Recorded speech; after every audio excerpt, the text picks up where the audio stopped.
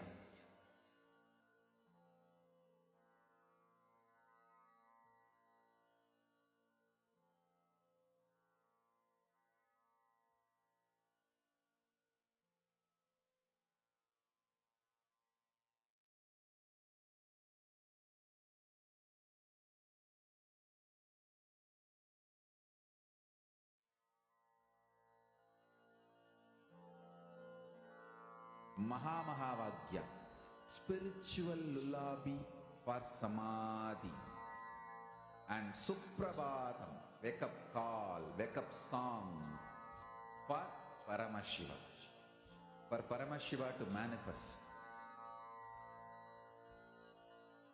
With this one spiritual powerful cognition, chant this Mahamahāvāgya. Om Nithyananda Paramashivoham. Om Nithyananda Paramashivoham. Om Nithyananda Paramashivoham.